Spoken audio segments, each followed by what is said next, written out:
So একটা আমি wrapper পরেছি, র্যাপারের ওপর খুব এরকম সুতো বেরিয়ে গেছে। এনিওয়ে কি করা যাবে, আরে কাজের মাঝখানে ও কিছু মনে করবে না, নিজের লোক।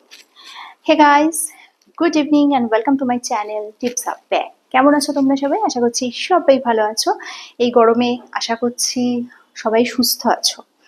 আর আমি ঘামছি, পুরো ঘেমে ঘেমে ভিডিও করছি। তো দেখো, আজকে আমি এরকম একটা লং র্যাপার পরে নিয়েছি। আর যেটা বলছিলাম, এটা আমি এডিট করব না, পুরোটা দেখো। এখানে দেখো সুতো বেরিয়ে গেছে, এখানে একটা জায়গায় গোছ খেলো, গোছ খেয়ে সুতো বেরিয়ে গেল। যাই হোক, ওটা একটু ইগনোর করো। তো যাই হোক, এই যে একটা লং র্যাপার পরেছি, আর এর ওপরে একটা আমি ব্রালেট পরে নিয়েছি, আর ওপরে পরে নিয়েছি একটা হোয়াইট শ্রাক। কিরম লাগছে তোমরা বলবে। দেখো, যে কোনো কিছু সামনাসামনি কিন্তু বলে দেওয়া বেটার। আমি যদি এটাকে এখন লুকোতাম বা এখন ভিডিওর মাঝখানে কাটতাম, সেটাকে এডিট করতাম, সেটা কিন্তু ঠিক অরিজিনালিটি থাকতো না, সেটা একটা ফেক ব্যাপার হতো। মানে ব্যাপারটা এরকম, অনেক সময় হয় না যে তোমার নামে প্রচুর কিছু শুনছি কিন্তু কোনো প্রমাণ নেই। ওই ছুটকো ছাটকা প্রমাণ তো প্রমাণ হয় না, তাই না? কি বলে, ঠোস সবুত যেটা বলে, সেটা দিতে হয়।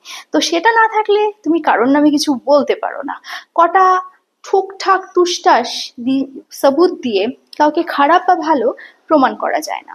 অনেক সময় দেখবে আহ খোলামেলা পোশাক পরা কোনো মহিলাকে আমরা কোনো জাজমেন্ট না করেই বলে দিই এ খুব খারাপ। আবার একদম গাটা ঢেকে বেরোচ্ছে, তাকে বলে দিই এ খুব ভালো। কিন্তু সমীকরণে দেখা যায় উল্টোটাও হতে পারে, কি বলো? সো কাউকে ভালো বা খারাপ বলার আগে একটা ঠোস সবুত হাতে নিয়ে কথা বলাটা বেটার। আবার সবুদের মধ্যে অনেক ব্যাপার আছে, জানো তো। সবুদ আবার অনেক কিছু অ্যাকসেপ্টেড, অনেক কিছু অ্যাকসেপ্টেড নয়। ধরো আমি ধরো কোনো একজন সেলিব্রিটির সাথে ফটো তুললাম, তো সেটা কিন্তু সবুত নয় যে তার সাথে আমার সম্পর্ক আছে। বা ধরো অনলাইনে আমি কাউকে টাকা ট্রান্সফার করলাম, সেটাও সবুত নয় যে তার সাথে আমার সম্পর্ক আছে। এমন কিছু প্রমাণ, ধরো আমি কারো সম্বন্ধে একটা নোংরা কমেন্ট করছি, তাহলে সেই নোংরা কাজটা যে সে করেছে সেই প্রমাণটা দিতে হবে। তা না হলে যে বা যারা এই কথাগুলো বলে, হয় তারা মূর্খ বা তারা অশিক্ষিত।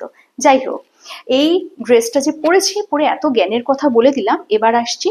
এই যে এটা সাথে আমি একটা অন্য ওভারসাইজ শার্ট দিয়ে পরে আসছি, দেখে তোমরা বলবে কিরম লাগলো।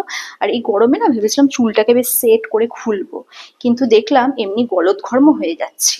আর চারপাশে যা ওই কি বলবো, যে আকাঠ মূর্খের দর আছে, তাদের কথায় আরো বেশি গলদঘর্ম হচ্ছি। তো ওয়েট করো, আসছি ড্রেসটা চেঞ্জ করে। সো দেখো, আমি একটা শার্ট পরেছি, না পুরোটা পরিনি, হাফ পরেছি। কেন? ওই যে আমি একটু খোলামেলা কথা শুনতে, খোলামেলা কথা উত্তর দিতে এবং খোলামেলাভাবে পোশাক পরতেও ভালোবাসি। আমি অনেককে বলতে শুনি আমরা না ভীষণ মডার্ন, অথচ নিজের ঘরে কোনো কিছু পোড়া লাগলে তার গন্ধ পায় না, অন্যকে বলে।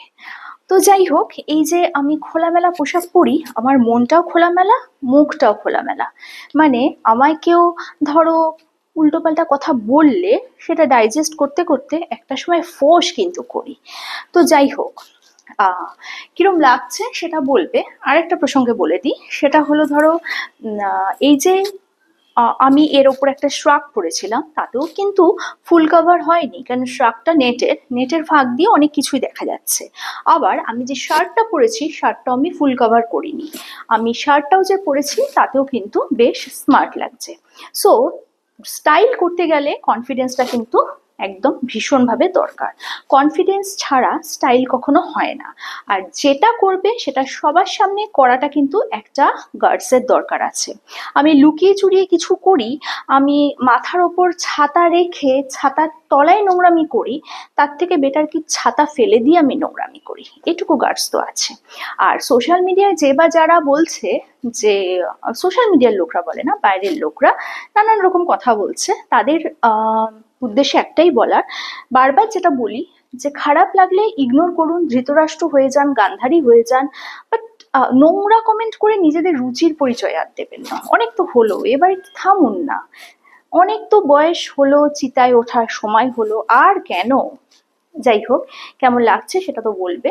তো আমি কিন্তু শার্টটা পুরো পরিনি, আমি এরম ভাবে পরেছি। এবার পুরো পরেও তোমাদের দেখিয়ে দিচ্ছি কিরম লাগে। তো পুরো শার্টটা পরার পর this is my final look. তাতেও আমি পুরো এরম ভাবে পরবো না, আমি পরবো এরকম ভাবে। কেননা বলি আমি সবসময় যে যে কোনো কিছু স্টাইল করতে গেলে একটুখানি কনফিডেন্টলি করতে হয়। সো আমিও সেই কনফিডেন্টলি করলাম। আর কেমন লাগলো সেটা তোমরা বলবে। কালকে আসবে নতুন ভিডিও নিয়ে, ততক্ষণের জন্য